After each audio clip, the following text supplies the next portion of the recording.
The rope groaned before it broke, and that sound was what saved them all. Alma Abbott heard it from 30 yards off, where she sat side-saddle atop her bay mare, Clover, with a wedding dress wrapped in brown paper across her lap.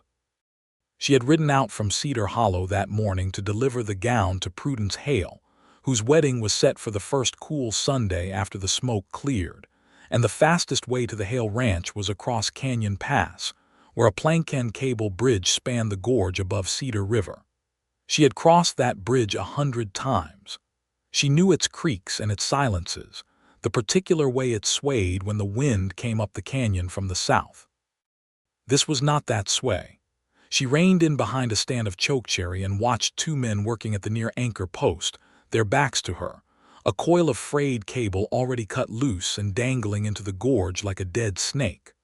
One of them, a broad man in a canvas coat despite the August heat, was sawing at the second support cable with a hacksaw, unhurried, as though he had all the time in the world and no fear of being seen.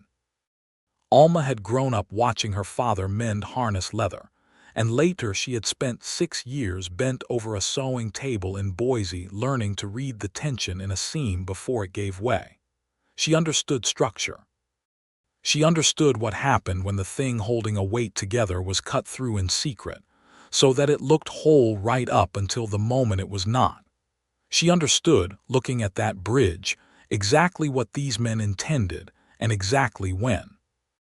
The valley below was choked with smoke that had rolled down from the Sawtooth Ridges for 3 days running, a fire moving slow and mean through beetle-killed timber, and every rancher along Cedar River knew that if the wind turned northeast, as it did most evenings this time of year, the only way to get cattle and children and wagons out of the low pastures would be across this bridge.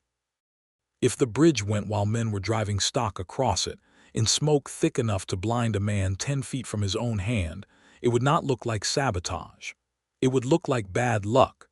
It would look like the valley had simply, tragically, lost everything the fire did not take. Alma did not wait to see more. She turned Clover as quietly as she could manage, but the mare's shoe struck a stone, and the broad man's head came up like a hound catching scent. "There," he said and pointed, and Alma did not look back again. She put her heels to Clover's flanks and rode. The trail off the pass twisted down through burned madrona and loose scree, and behind her she heard a second horse crash into motion, and a man's voice calling something she did not stop to hear the whole of. Clover was surer on that ground than any horse those men were likely riding, because Alma had walked her over it slow a dozen times in gentler weather, learning where the footing held and where it did not. She took the switchbacks tight, trusting the mare, feeling her own heart slam against her ribs in time with the hooves below her. She broke out of the trees into the open bottomland above Cedar River with her pursuer still coming, closer now than she liked, and ahead of her, past a rail fence and a stand of cottonwoods gone yellow-dry with drought, stood the low ranch house and barns of the Townsend place. She had never been so glad to see a man's fence line in her life. Benjamin Townsend was in the yard when she came through the gate at a dead run, hauling a length of chain toward the barn, and he dropped it the instant he saw her face. "Miss Abbott." He was already moving toward her, one hand up for the mare's bridle, the other reaching without thinking to steady her at the waist as she came off the saddle faster than was graceful. "What in God's name, men at the canyon bridge," she said, breath tearing, "cutting the cables. There is one behind me, maybe a quarter mile." Benjamin's face did not do what most men's faces did in a crisis, which was to scatter into questions. It went still and quick, the way she imagined it must have gone still 100 times when he still wore the marshal's star. He turned his head toward the barn without letting go of her arm. Emmett, his hired man's gray head appeared in the barn door. Rifle, now. By the time the pursuing rider came within sight of the Townsend fence line, he found a man standing in the open gate with a Winchester held easy across his forearm. Not aimed, not yet, but plainly not a decoration either, and a second older man crouched at the corner of the barn with a shotgun.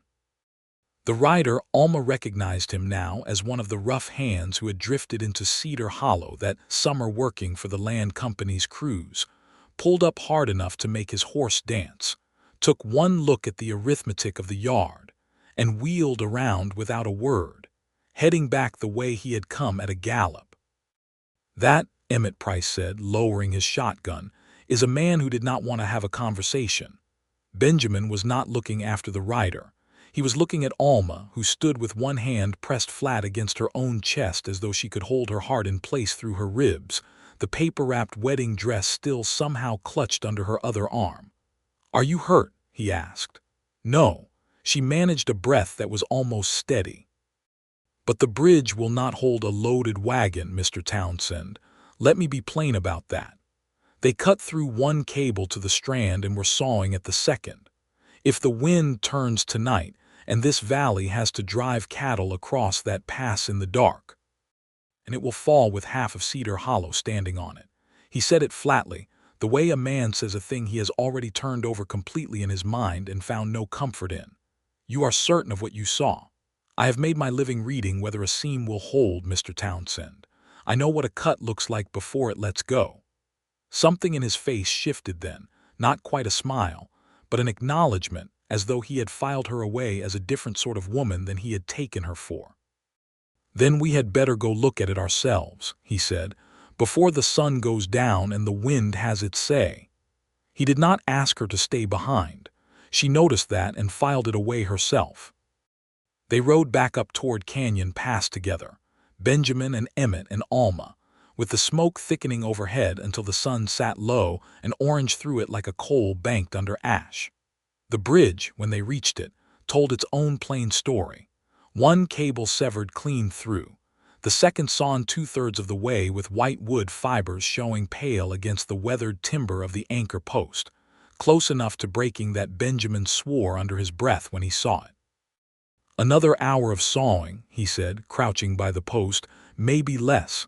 They meant to finish it tonight." "To finish it when the fire pushed people across," Alma said. "To finish it so no one would think to ask why a bridge that has stood since before the war chose that particular night to fall." He looked up at her, and there was something raw in his eyes that had not been there in the yard, something that made her understand this was not an abstract wrong to him. Half the ranches upriver would have had no way out, mine included. Emmett was already working a coil of rope from his saddle. "We can splice it enough to hold foot traffic and a lightly loaded wagon before dark. It will not hold a full cattle drive, not safely, but it will get people across if the fire comes." "Do it," Benjamin said. "I am going to ride the ridge and see how close that fire actually is." "I am coming with you," Alma said. He looked at her for a long moment, at the wedding dress now tied carefully behind her saddle so her hands were free, at the set of her jaw, and did not argue the way she half expected a man like him to argue. "Suit yourself, Miss Abbott," he said. "But if I tell you to turn around up there, you turn around. If the smoke gets bad enough to kill me, Mr. Townsend, I promise I will not linger out of pride." That earned her the smile she had been waiting for without knowing it, quick and startled out of him. Gone again just as fast, but she had seen it, and she carried the warmth of it with her up the ridge trail through smoke that stung her eyes and turned the failing daylight the color of a bruise. They found the fire from a granite outcrop above the pass, a line of orange working slow along a distant ridge 2 miles off, throwing up towers of black smoke where it hit dense timber, and Benjamin studied it with the flat attention of a man reading sign. "Wind is holding out of the south," he said finally. "For now. If it holds through the night, the fire backs off from us. If it turns before dawn, it will come down this canyon like water finding a ditch, and everyone from the Hale place to my own front porch will need that bridge inside a few hours. Then we had better make certain it can be crossed," Alma said, "and make certain the men who cut it once do not come back to finish the job." Benjamin looked at her sideways, and this time the smile that came was slower and stayed longer. "You have a very particular way of putting things, Miss Abbott." "I have found it saves time," she said, "not to pretend a problem is smaller than it is." They rode back down through the deepening dark with the smell of smoke thick in their clothes, and Emmett had the bridge spliced by lantern light, the two of them working the ropes together while Alma held the light and passed tools. And something in the shared, wordless labor of it settled a kind of understanding between the three of them that no conversation could have built as fast. By the time the splice was finished and tested, walked across twice by Benjamin's own weight and then Emmett's, the wind was still holding from the south, and the fire, for that night at least, stayed on its own side of the ridge. Alma delivered the wedding dress to Prudence Hale the next morning, a day late and smelling faintly of wood smoke, and told the girl nothing of what had nearly happened on the bridge, because there seemed no kindness in frightening a bride 2 days before her wedding with a danger already past. But she found, riding home alone that afternoon, that her thoughts kept turning not to the sabotage, though that troubled her plenty, but to the particular steadiness of Benjamin Townsend's hands on the rope splice, and the sound of his voice saying, "Suit yourself, Miss Abbott," as though her company were a thing to be accommodated rather than merely tolerated. She had been in Cedar Hollow 2 years now, since her Aunt Ruth's death had left her the dress shop and the narrow strip of bottomland behind it, and in that time she had built a business on careful stitches and careful ledgers, on being the woman every rancher's wife and daughter in the valley trusted with a wedding gown or a morning dress or a Sunday coat that needed letting out. She had not in 2 years allowed herself to notice a man's hands. She noticed Benjamin Townsend's. It troubled her more than the cut cable had.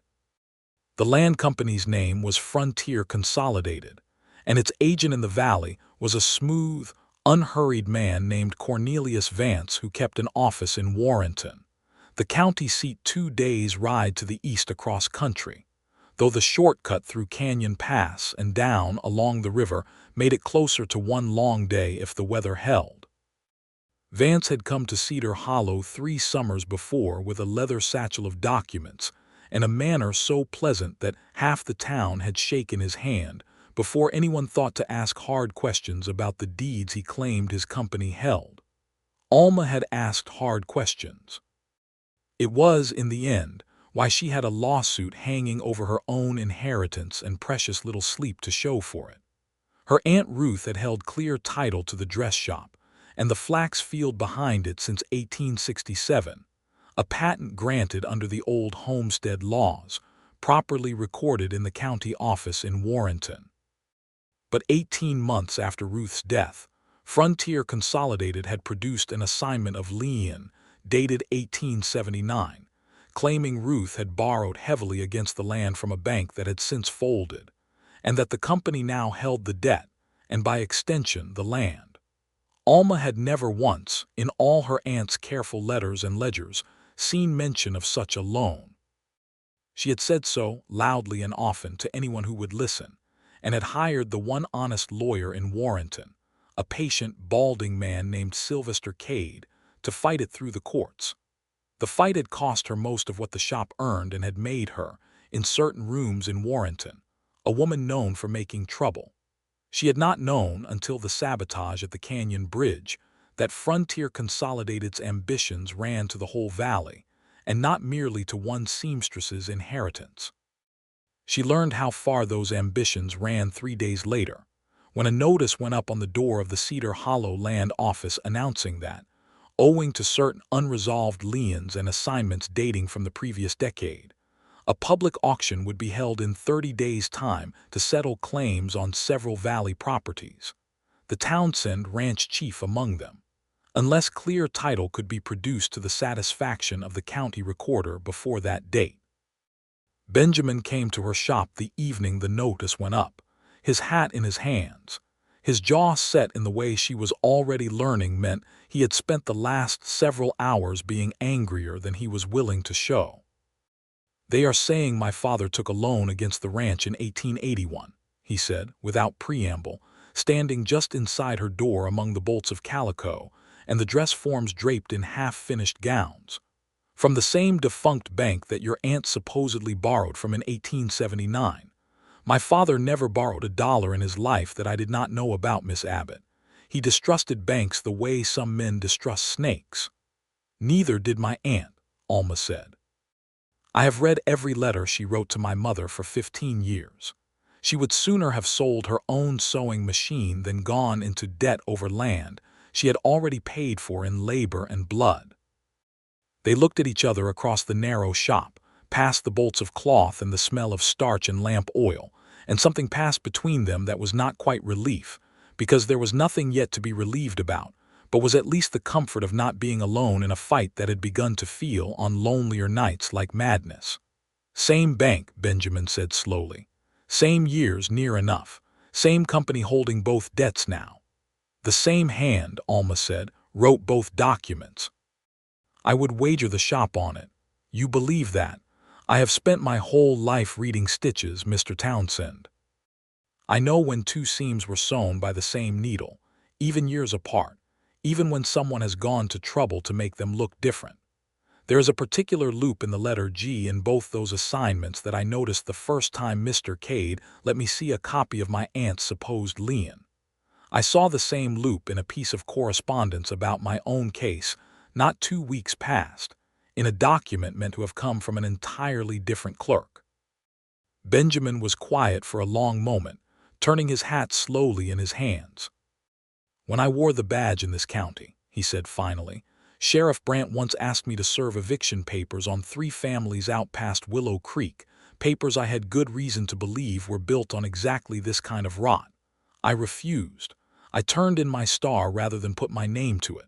I told myself that was the end of what I could do, that a man without a badge has no standing to fight paperwork like this. He looked up at her. I am beginning to think I was wrong about that. You were wrong, Alma said, with the particular gentleness she used for a customer who had just realized a gown did not fit the way she had hoped, a gentleness that did not pretend the problem away but simply made room to solve it. A badge was never the only kind of standing a person can have, Mr. Townsend. Some of us have spent years learning to read what people try to hide in plain sight. I would very much like your help proving it. And I, he said, would very much like yours. It was not a declaration of anything but partnership. That evening, standing among the bolts of cloth with 30 days ticking down toward an auction that would decide the shape of both their lives.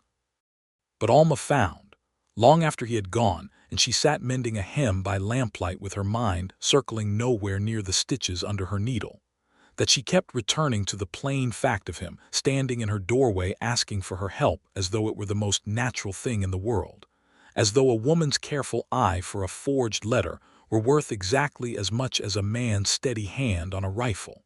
She had not been looked at that way by many men. She found she wanted, quite badly, to be looked at that way again. The recorder's office in Warrenton was a long, low building of unpainted board, and the clerk who kept it, a thin, nervous young man named Otis Fenn, had the harried look of someone who had spent 3 years being asked questions he did not enjoy answering. Alma and Benjamin rode in together on a morning when the smoke had thinned enough to see clear sky overhead for the first time in a week, and Sylvester Cade met them on the steps, his coat already dusty from a morning spent hunting through ledgers. I have found something, Cade said, before either of them could speak, and I do not entirely like what it tells me.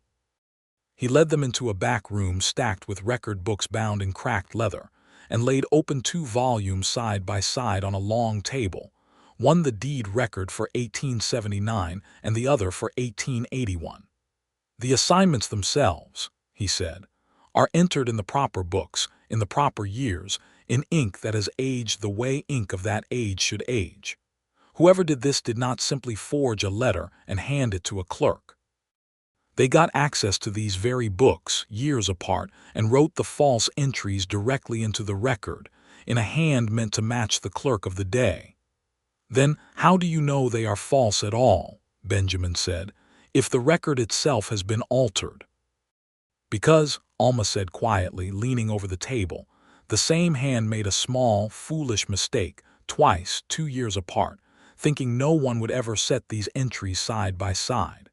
She traced a fingertip just above the page, not touching the old ink.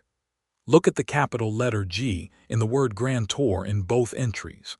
See how the loop closes back on itself with that little hook, rather than simply curving shut. I have seen exactly that hook in a letter my aunt received from the county in 1885, over an entirely unrelated tax matter, signed by a deputy recorder named Amos Riggs. Cade went very still. Amos Riggs left this office 2 years ago. He works now, I believe, as a private secretary for a certain land company in this very town. For Cornelius Vance, Benjamin said. For Cornelius Vance, Cade agreed. It was not, Cade cautioned them, walking them back out into the sun, proof that would satisfy a judge on its own. A hook in a letter was a slim thread to hang a valley's worth of ranches on. They would need Riggs's own hand to compare it against directly, freely given or otherwise. Or better still, someone who had known Riggs's true handwriting before he ever touched these particular books, someone who could swear under oath that what was written here was not what the honest clerk of record would have written at all. There is a man, Cade said slowly, as they stood in the dusty street, old Franklin Odell, who held the recorder's post himself for 11 years before Riggs came on, retired now, living out past the mill. Half blind, they say, but there was not a signature that passed through that office in his time that he did not personally review. If anyone alive could tell a false entry from a true one in those books, it is Odell. Then we go see him, Alma said. Not today, Cade said, glancing at the sky, where a new smudge of brown smoke was rising from the western hills, closer than the smoke of the last week had been. That wind has turned, Mr. Townsend. If I were you, I would be getting back across that canyon before dark and not after. They rode home faster than they had ridden out, the smoke thickening behind them with every mile, and reached Canyon Pass just as the light was failing, the spliced bridge holding steady beneath them, though the wind coming up the gorge now carried the particular acrid bite of green timber burning. Benjamin reined in on the far side and looked back the way they had come. Wind is out of the northeast now, he said. It is coming down toward Cedar Hollow direct. Will it reach the ranches tonight? Not tonight. Tomorrow, if it holds, or the day after. He looked at her in the dying light, and something in his face had gone soft in a way she had not seen from him before, unguarded. You rode into that canyon without a moment's hesitation, Miss Abbott, both times now. Most people I have known would have found a reason to stay behind. I have found, Alma said, that a person who waits to be safe before doing what needs doing generally waits a very long while. That sounds like something your aunt might have said. It is, in fact, nearly word for word. He laughed then, a real laugh, low and warm, and it undid something in her chest that she had kept carefully knotted since the day she arrived in Cedar Hollow with nothing but a trunk of fabric and a grief she had not yet learned to carry properly. My father used to say something similar, Benjamin said, when the laugh had passed. About the ranch. He said a man who waits for the weather to be kind before he mends his fence line will spend his whole life mending nothing. He was quiet a moment. He has been gone 6 years now, my mother longer than that. This ranch is the only thing I have left of either of them, Miss Abbott, and I mean to keep it, even if I have to ride this canyon 100 more times to do it. You will not have to do it alone, Alma said, and meant it more than she had intended to say aloud.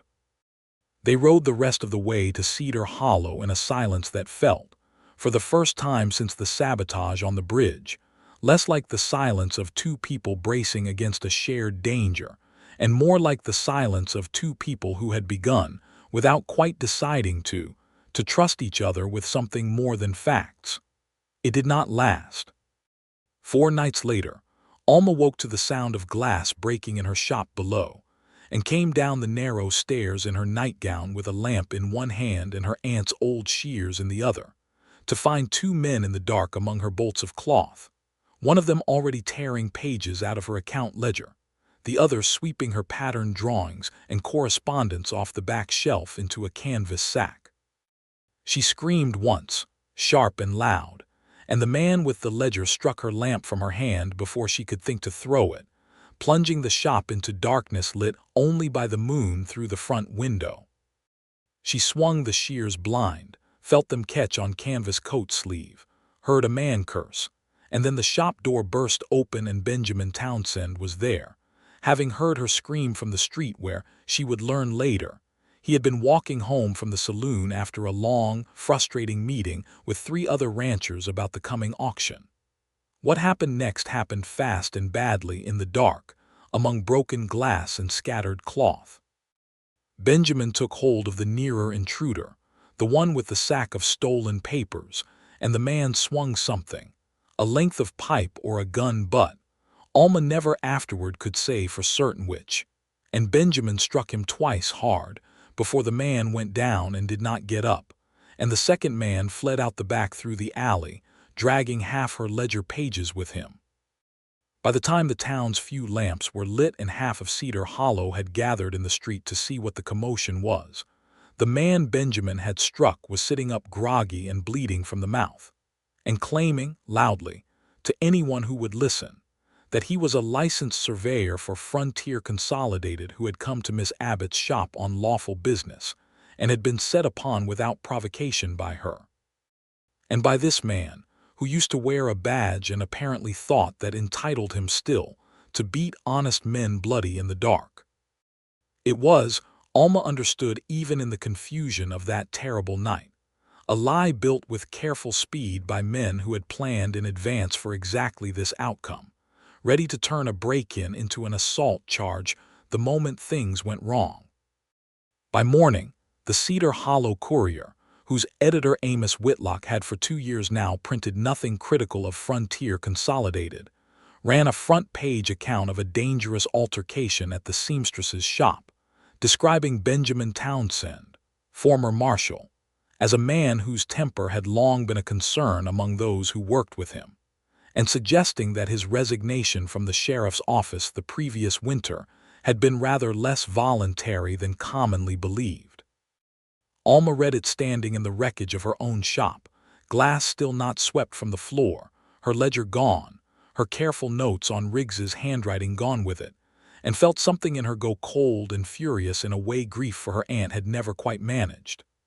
"They planned this," she said, when Benjamin came by that afternoon, quieter than she had yet seen him, his knuckles bruised and his eyes shadowed with a sleepless night and worse thoughts. They knew that if they were caught, they had only to cry assault and let Whitlock do the rest. They knew, Benjamin said, that the fastest way to ruin a man in this valley is to make him look dangerous rather than right. He looked at his own hands as though they belonged to someone else. "I hit him harder than I needed to, Miss Abbott. I will not pretend otherwise to you. I saw a man with a weapon standing over you in the dark, and something in me that I thought I had put away with the badge came right back up, and I hit him harder than the law would ever call reasonable. You hit a man who broke into my home to steal evidence of a fraud that is trying to take your ranch and my shop both," Alma said. "I will not apologize for you, Mr. Townsend, and I will not let you apologize for yourself either, not to me. Sheriff Brandt came by this morning," Benjamin said. "He did not arrest me, not yet.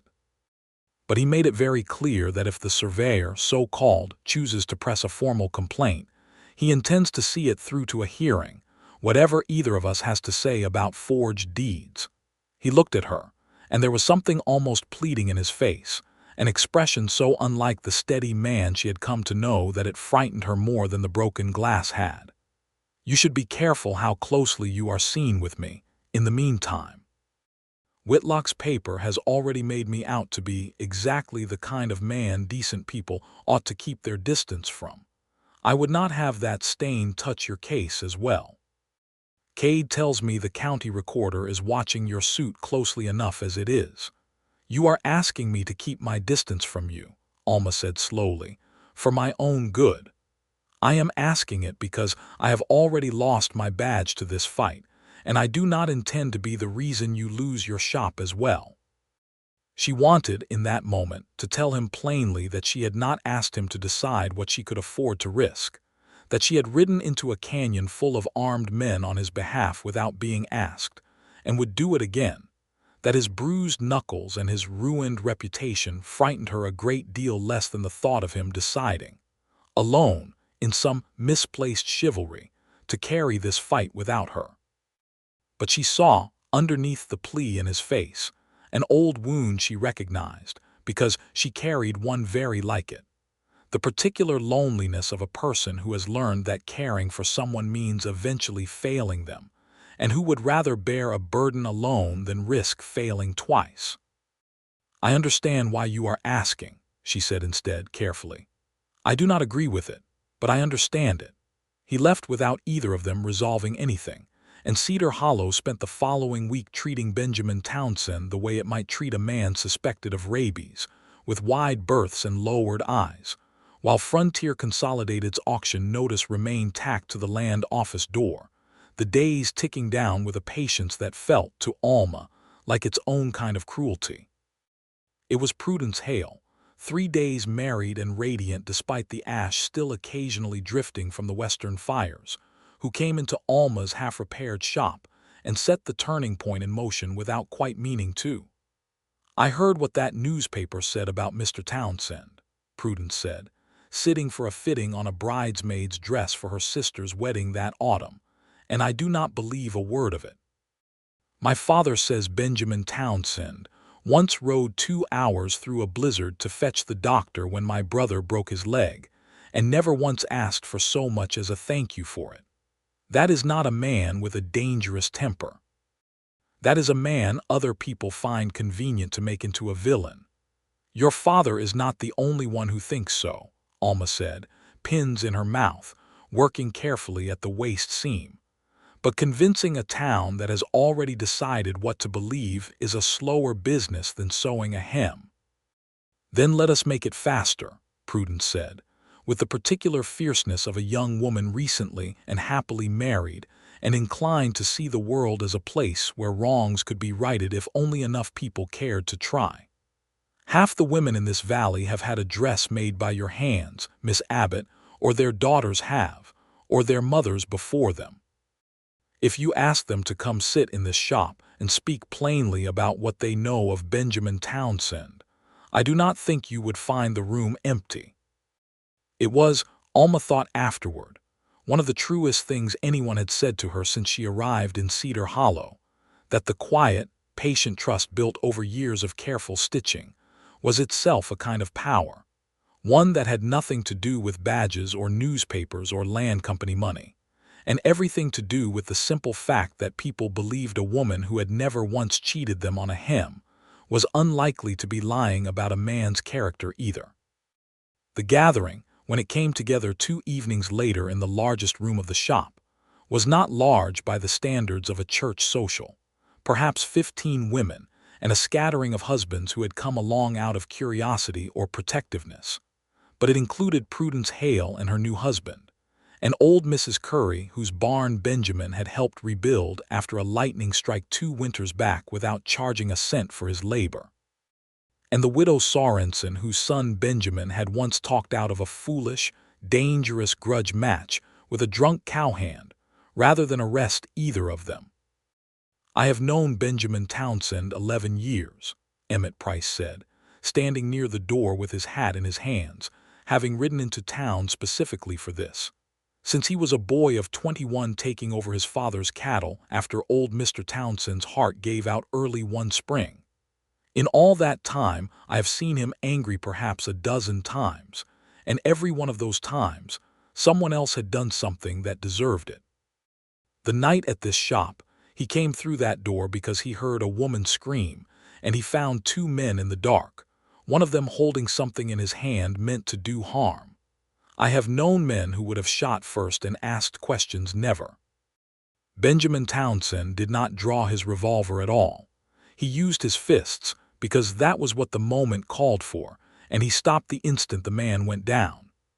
It was, Alma thought, exactly the sort of testimony that a courtroom would want and a newspaper had refused to print, and she said so plainly, standing at the front of her own repaired shop with the smell of new glass putty still faint in the air.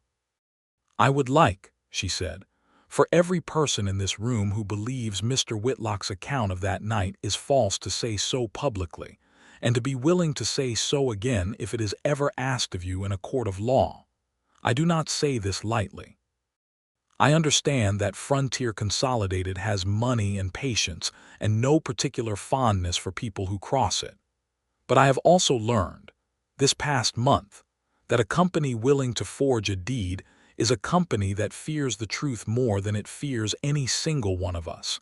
And that fear is worth something, if enough of us are willing to be plain about what we know. The room, when she finished, was quiet for a moment, and then old Mrs. Curry stood, leaning on her cane, and said in a voice that cracked with age but not with doubt, "I will say it in front of God and Cornelius Vance both, if it comes to that. That boy rebuilt my barn for love of his own father's memory, not for money, and I will not sit quiet while a newspaper owned by thieves calls him dangerous." By the end of the evening, Alma had 11 signed statements in her mended ledger, and a promise from Prudence Hale's husband, who happened to be a cousin of the man who set type at a rival paper in Warrenton, to see that at least one honest account of the affair reached print before the month was out. It was not, on its own, enough to save a ranch or overturn a forged deed. But it was enough, in the days that followed, to turn Cedar Hollow's wary silence around Benjamin Townsend into something closer to its old easy respect. And when Alma rode out to the Townsend ranch to tell him so, she found him mending fence in the last gold light of a September evening, and something in his face when he saw her coming was so plainly, unguardedly glad that she nearly forgot the news she had come to deliver. "They believe you," she said, before she had even dismounted. "Or most of them do now. 11 statements in writing, and Prudence's husband has a cousin at the Warrenton paper who says he can get the truth printed within the week." Benjamin set down his fencing tools slowly and crossed the yard to where she sat still mounted and looked up at her with an expression she had not yet learned the full shape of, though her heart, treacherously, seemed to already know exactly what it meant. "You did that," he said. "You gathered that room. Prudence gathered half of it. I only asked." "You did that," he said again, "after I told you to keep your distance from me for your own good." "I have never," Alma said, "been especially good at doing what I am told, Mr. Townsend, when what I am told runs contrary to what I believe is right. I would think, by now, you might have noticed that about me." "I have noticed a great many things about you, Miss Abbott," he said, and his voice had gone low and rough in a way that made the September evening feel suddenly much warmer than the weather accounted for. "I have noticed that you ride into danger without waiting to be asked. I have noticed that you see the truth in a forged letter faster than any lawyer in this county. I have noticed that when you believe a thing is just, you do not seem to know how to stop fighting for it, even when it would be easier and safer to let it go." He reached up, and she let him, and his hand closed careful and warm around hers where it rested on the saddle horn. "I have noticed that I think about you a great deal more than a sensible man with a ranch on the edge of ruin has any business thinking about anyone." "I have noticed something similar," Alma said, and her voice, to her own surprise, shook only a little, "about a man who gave up his badge rather than serve a lie, and who mends an old woman's barn for nothing, and who thinks the fastest way to protect a woman he cares for is to send her away from him." "I was wrong about that," Benjamin said. "I think I have been wrong about a great many things this last month, except the part where I would very much like you not to keep your distance from me at all." She came down off the saddle then, into the space he made for her, and the kiss that followed was unhurried and certain in a way that surprised her, given how little certainty either of them had been allowed, these past weeks, about anything else in their lives. When it ended, she found herself laughing softly, her forehead against his shoulder. "We have a court hearing and an auction both bearing down on us inside 3 weeks, she said, "and you chose this evening, fence half mended, to finally say something honest." "I have found," Benjamin said, echoing her without quite meaning to, "that a man who waits to be safe before doing what needs doing generally waits a very long while." Old Franklin Odell lived in a small clapboard house past the Warrenton mill, half blind as Cade had promised, with milky eyes that nonetheless sharpened with old professional habit, the moment Alma laid the 2 ledger pages before him. copied carefully by hand since the originals could not leave the recorder's office, alongside a genuine letter from the recorder's files known to be in Amos Riggs's own true, unforged hand. "That is not the same pen," Odell said at last, after a long, silent study, tracing one gnarled finger just above the paper. "I do not need my eyes to tell you that, though even what is left of them can see it plain enough. The pressure is different. This man Riggs, when he wrote a genuine entry, pressed light at the top of his letters and heavy at the base, the way a man does who learned his hand from a Spencerian copybook and never quite unlearned the habit. These two entries you have shown me, the ones dated 1879 and 1881, press heavy at the top and light at the base. Whoever wrote these was not Riggs writing naturally. He was a man imitating another man's signature, and doing it carefully, but not carefully enough to fool someone who spent 11 years reading nothing else." "Would you swear to that, Mr. Odell?" Cade asked. "Before Judge Whitfield, when the circuit court sits next?" "I would swear to it before God Almighty," Odell said, "and enjoy every minute of watching Cornelius Vance's face while I did it." "It was," Cade said, walking them back out into the Warrenton Street with the old man's signed affidavit carefully folded into his coat, "the strongest evidence they were likely to find, stronger even than they had dared hope, and combined with Alma's own testimony about the matching hook in the letter G. And with a second affidavit Cade had managed to obtain from a clerk in the defunct bank's old records office, confirming no loan of the kind described had ever actually been extended to either Ruth Abbott or the elder Mr. Townsend, it amounted to a case that no honest judge could easily wave aside.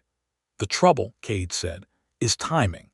Judge Whitfield rides circuit and will not sit in Warrenton again until the 14th. Frontier Consolidated's auction, if it goes forward as noticed, falls on the same date at noon in Cedar Hollow. 2 days' ride apart, more or less, if the roads are clear and the weather is kind.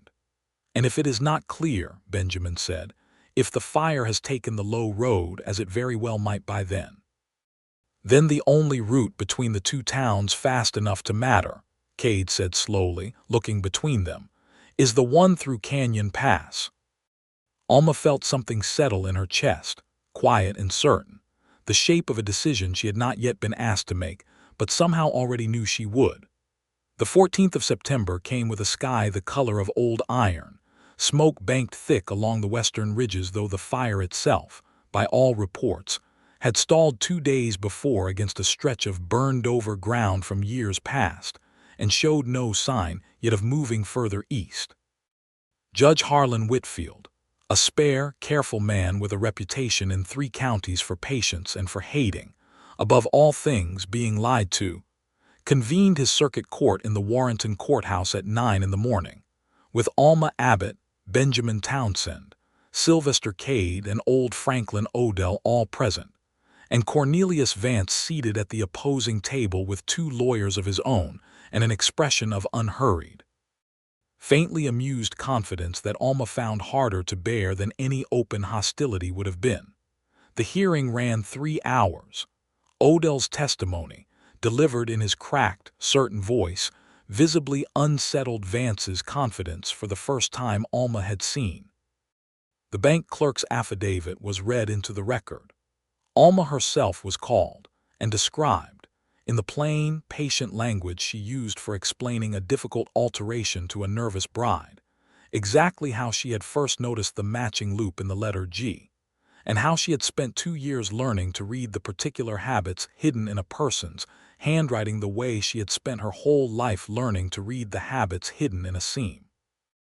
Vance's lawyers argued at length that the affidavits proved nothing but the fading eyesight of an old man and the overactive imagination of a seamstress with a personal grudge, and for a long, terrible stretch of the afternoon, Alma watched Judge Whitfield's face and could not tell which way his judgment was bending.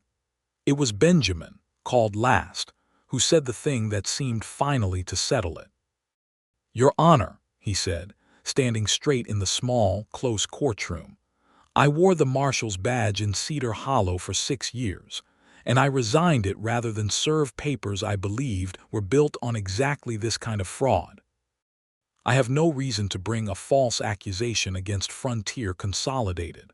I have every reason, having already lost a badge to this fight, to want it settled honestly rather than dragged out further. I'm not asking you to take my word over Mr. Vance's word. I am asking you to look at the evidence Miss Abbott and Mr. Odell and Mr. Cade have laid before you, and to judge it as evidence, not as the word of one side against another. Judge Whitfield was quiet a long moment, his pen tapping once against the bench. I have sat this circuit for 9 years, he said finally, and I have learned to distrust a case that comes to me too clean, with every document perfect and every witness agreeing to the letter. This case is not that. It has an old blind man's testimony about pen pressure, and a seamstress's eye for a loop in a letter, and a bank clerk's dusty old ledger. It is exactly the kind of untidy, particular evidence that a genuine fraud generates, and a well-planned lie does not. Because a well-planned lie is built to survive scrutiny at the level of law, not at the level of habit and pressure, and a hooked letter G that its author never thought anyone would set beside another sample and compare. He looked at Vance, whose confident expression had by now entirely disappeared. I find for the plaintiffs. The assignments dated 1879 and 1881, purporting to establish liens against the properties of Ruth Abbott and the elder Mr. Townsend, are hereby declared fraudulent and void, and any claim by Frontier Consolidated Land Company arising from them is void along with them. I will have my clerk prepare the written verdict within the hour. There was no cheering, not yet, the room too stunned and too aware of the clock for that. Alma felt Benjamin's hand find hers under the edge of the table and grip it hard.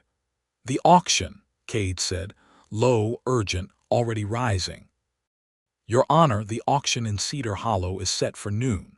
If word of this verdict does not reach the land office before the gavel falls, then Sheriff Brandt, who I understand has been rather too cozy with the losing side in this matter," Judge Whitfield said dryly, "will very likely proceed with it regardless, verdict or no, and call it a settled sale before anyone can undo it. You had best move quickly, Mr. Cade." It was not yet 10 in the morning. Cedar Hollow lay a full day's ride by the ordinary road, longer if the low crossings were smoked out, and the auction fell at noon the following day by the notice's own terms, which gave them, by any reasonable calculation, hardly more than a day and a night to close a gap that should have taken 2. "There is a way," Benjamin said, already moving toward the door, "if the fire has truly stalled where they say it has. Canyon Pass cuts the distance nearly in half if a rider knows the trail well enough to take it in poor light." "I know it," Alma said. "I have ridden it a dozen times in worse smoke than this." Judge Whitfield's clerk worked with visible haste, and within the hour they rode out of Warrenton together, Alma and Benjamin and Cade and Emmett, who had ridden in the day before to be present for the verdict, carrying the judge's signed and sealed verdict folded carefully into a waterproof oilcloth pouch that Cade had thought, with a lawyer's caution, to bring along for exactly this possibility. They had gone perhaps 8 miles, the smoke thickening again as the trail climbed toward the high country, when 4 riders broke from a stand of timber ahead of them and blocked the road, and Alma recognized, even at a distance, the broad shape of the man who had cut the canyon bridge cables a month before.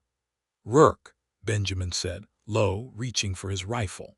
Vance must have wired ahead or guessed, the moment word of the hearing's likely outcome reached him.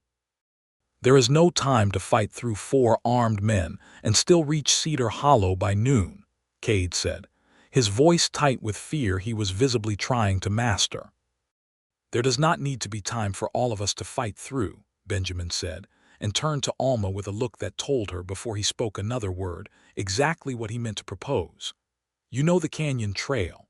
I do not the way you do, not in this light.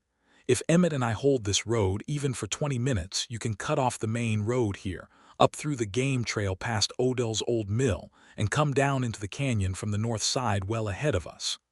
"Alone," Alma said. "You have ridden into worse alone already twice this last month," Benjamin said, "and both times you saved lives doing it. I am not asking you because I doubt you. I am asking because you are, this moment, the only one of us who can make that trail fast enough, and because the verdict in your saddlebag is worth more to this valley than either of our lives, and I intend for both our lives to still be worth something come tomorrow." There was no time for the argument some part of her wanted to make about not being sent away for her own good, because this was not that. This was simple arithmetic, plainly stated, and she understood it and hated it and knew it was right. "Give me the verdict," she said. Cade passed the oilcloth pouch across, and Benjamin leaned over in his saddle fast and kissed her once, hard and brief, his hand cold with fear against her jaw. "Ride safe," he said. "I will come to you the moment this road is clear, I swear it. Do not you dare get yourself shot proving a point to Cole Rourke," Alma said, her voice breaking despite herself, and then she wheeled Clover off the road and up the game trail without looking back, because looking back, she knew, would cost her the courage to go at all. Behind her, she heard Rourke's voice call out something ugly and confident, and then the flat crack of a rifle shot, and she put her heels to the mare and did not slow again until the sounds of the road had faded entirely behind the ridge. The game trail past Odell's old mill was steeper and rougher than the main road, climbing hard through country Alma had crossed only once before, on a delivery 2 summers back, and she found herself grateful, in a distant, disciplined part of her mind, for every hour she had ever spent learning to trust a horse's instincts over her own eyes in bad footing. The smoke here was thinner than it had been near the fire-stalled edge, but the light was strange and yellow-brown, the sun a dull smear overhead, and twice she had to slow to a walk where the trail crossed loose shale that Clover picked through with careful, deliberate steps. She came down at last into the head of Canyon Pass itself in the early afternoon, the bridge ahead of her spanning the gorge exactly as it had the day she first saw men cutting its cables, and found, with a jolt of fear that nearly stopped her heart, that a rockslide loosened by a week of fire-dried slopes and yesterday's wind had come down across the near approach, burying a stretch of trail perhaps 40 feet long under loose stone and the blackened trunks of 2 dead pines. There was no time to find another way around. She dismounted, led Clover carefully along the outer edge of the slide where the footing looked most solid, speaking low and steady to the mare the whole way, feeling stone shift and rattle beneath both their feet, and twice had to stop entirely and let a fresh slip of gravel settle before pressing on. It took the better part of 20 minutes to cross what would ordinarily have taken 2, and when she finally reached solid trail on the far side, her hands were shaking so badly she had to stand a moment with her forehead against Clover's warm neck before she could remount. The bridge itself, when she reached it, held her weight and the mare's without complaint. The splice Benjamin and Emmett had made a month before still sound, and she crossed it at a careful trot, the gorge falling away dizzying and smoke-hazed on either side, and came out on the Cedar Hollow side of Canyon Pass with the sun already well past its highest point. She did not know, riding the last miles into town with Clover laboring under her now, lathered and blowing hard, exactly what time it was, only that it must be desperately close to noon, perhaps past it already, and she gave the mare her head and prayed in a way she had not prayed since her aunt's funeral that she was not, after everything, too late. Cedar Hollow's main street was crowded when she came pounding into it.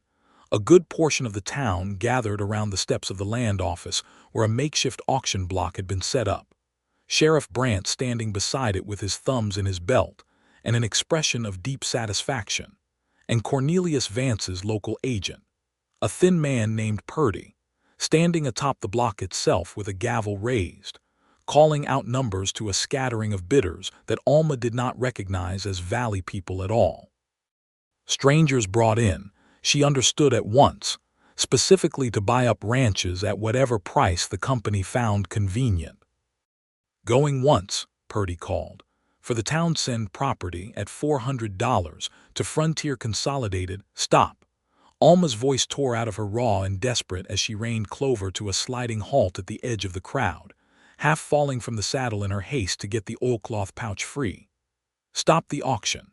I carry the verdict of Judge Harlan Whitfield's Circuit Court, signed and sealed this morning in Warrenton, declaring the liens behind this sale fraudulent and void. The crowd turned as one, and Purdy's gavel hung frozen in the air, and Sheriff Brandt's satisfied expression curdled into something far uglier.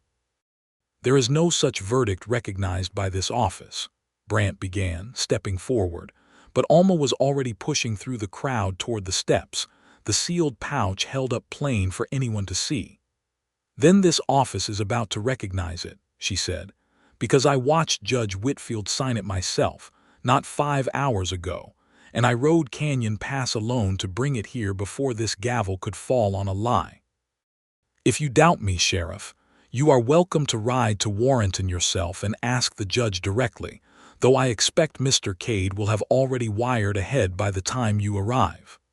There was a murmur through the crowd now, uneasy, curious, and it was old Mrs. Curry's voice that rose above it, sharp with the particular authority of a woman who had lived in this valley longer than most of the men present had been alive. "Let the girl through," she said. "Let us see this verdict read out plain, before one more dollar changes hands on the strength of Cornelius Vance's paper." Purdy looked toward Brandt, uncertain now, and Brandt looked toward the crowd, and found, Alma thought, watching his face, that the crowd was no longer entirely on his side, that a month of quiet work by 15 women in a Mendy dress shop had left this valley readier to doubt Frontier Consolidated than Brandt had accounted for. Sylvester Cade, if he had wired ahead as she hoped, would confirm everything within the hour, and the sheriff, whatever his loyalties, was not fool enough to be caught defying a signed circuit court verdict in front of half the town he still nominally served. "Read it," Brandt said finally, tight-voiced. Alma broke the seal herself, her hands still trembling from the ride, and read Judge Whitfield's verdict aloud in a voice that carried clear across the street, declaring the 1879 and 1881 assignments fraudulent and void, declaring any sale or claim arising from them equally void, and ordering the immediate cessation of the noticed auction pending further proceedings against Frontier Consolidated Land Company and its officers. The gavel never fell again that day. Purdy climbed down from the block white-faced and would not meet anyone's eye, and within the week, word would reach Cedar Hollow that Cornelius Vance had left Warrenton in the night, his affairs there in ruin, with warrants for fraud following not far behind him, and that Sheriff Brandt, his usefulness to the company at an end and his own conduct now uncomfortably visible to a circuit judge who did not forget names, had resigned his own office rather than face the county commissioner's questions. But in that first moment, standing on the land office steps with the verdict still trembling in her hands, and the crowd erupting into a noise that was half disbelief and half something close to joy, Alma had eyes only for the road out of town, where a rider was coming in fast and hard through the last of the afternoon light, and she knew the set of his shoulders before she could make out his face at all. Benjamin swung down from his horse before it had properly stopped, and crossed the distance between them at a run, and Alma met him halfway, and whatever words either of them had meant to say were lost for a long moment in the simple, desperate fact of his arms around her, and his heart pounding as hard against her ear as her own. "You are not shot," she said finally, pulling back just far enough to look at him, at the powder burn on his sleeve and the shallow cut along his jaw. "Rourke ran, once he understood the odds had turned against him," Benjamin said. "Emmett winged one of his men, and I put a bullet through the brim of Rourke's hat close enough to convince him this was not a fight worth dying for. No one is badly hurt. Cade is coming behind me with the sheriff from Warrenton, who I gather intends to have a long conversation with Cole Rourke about attempted robbery of a court officer." He looked past her, to Purdy still standing pale and useless by the empty auction block, to the crowd already breaking into knots of astonished conversation. You did it. You rode that canyon alone and you did it. I very nearly did not, Alma said, and found, now that the danger was past, that her hands had begun to shake in earnest. There was a rock slide at the near approach. I thought for a moment that I would have to turn back and lose the whole day finding another way around. But you did not turn back. No, she said. I thought of you holding that road and I did not turn back. He kissed her then in the middle of Cedar Hollow's Main Street in front of Mrs. Curry and Prudence Hale and Sheriff Brant's pale, defeated face and half the town that had spent a month uncertain what to believe about either of them. And this time there was no restraint in it at all, no fear of duty pulling them apart, only the plain, overwhelming relief of two people who had each, in their own way, ridden into danger for the other and come out the far side of it together. The weeks that followed unwound with the particular, satisfying speed of a thing that had been held back too long finally allowed to move. Judge Whitfield's full ruling, once formally entered, restored clear title to both the Townsend Ranch and Alma's shop in Flax Field, and ordered Frontier Consolidated to answer for a dozen similar frauds across 3 counties, a reckoning that would occupy territorial courts for the better part of a year, though Cornelius Vance himself, having fled ahead of the warrants, was never seen in Idaho territory again. Amos Riggs, less fortunate or less careful, was arrested in Boise attempting to sell a horse with money that traced directly back to the fraud, and gave, in exchange for a lighter sentence, testimony that closed the last gaps in the case against his former employer. The fire that had threatened the valley all that late summer burned itself out at last against the old scars of a decade-old blaze, having taken 2 line shacks and a good deal of range grass, but, in the end, none of the ranches it had once seemed poised to help Frontier Consolidated steal. The rains came in October, early and welcome, laying the smoke for good, and Cedar Hollow's air, for the first time in 2 months, smelled of wet earth and wood smoke from ordinary hearth fires rather than disaster. Alma rebuilt her shop with the help of half the valley's women, who had, in the aftermath of the auction, taken to referring to themselves with wry pride as the ones who had helped save Benjamin Townsend's good name, and who now brought her business enough that she was obliged to hire a second seamstress, a quiet, capable widow named Sarah Voss, to keep pace with orders. Benjamin spent the autumn mending what the sabotage and the fire and a month of neglect had cost his ranch, and more than one evening found him at Alma's shop long after closing, not for any fitting or repair, but simply to sit with her while she worked, the two of them talking over the day's small business until the lamp burned low. It was on a clear, cold morning in late October, with the first frost silvering the grass and the cottonwoods along Cedar River gone gold, that Benjamin asked her to ride with him up to Canyon Pass, and Alma, guessing something of what he intended from the careful way he asked it, agreed without hesitation. The bridge stood exactly as it had the day of the sabotage, though sturdier now, rebuilt properly that October by a work crew of valley ranchers who had insisted, over Benjamin's objections, on doing the labor as a gift rather than a debt. They stopped at the center of the span, where the gorge fell away deep and clear beneath them, the river running low and bright after the summer's drought, and Benjamin took both her hands in his. "I have thought a great deal," he said, "about the first time you stood on this bridge, watching men try to destroy it, and I have thought that there is not a place in this valley that means more to me now, because it is the place where I first understood what kind of woman you were, brave enough to ride toward danger rather than away from it, careful enough to notice what other people missed, stubborn enough not to let me send you away for your own good, even when I was fool enough to try. You are not usually a man who talks this much all at once, Benjamin Townsend," Alma said, though her voice had gone soft and unsteady, and she made no move to pull her hands from his. "I have a reason to, this once."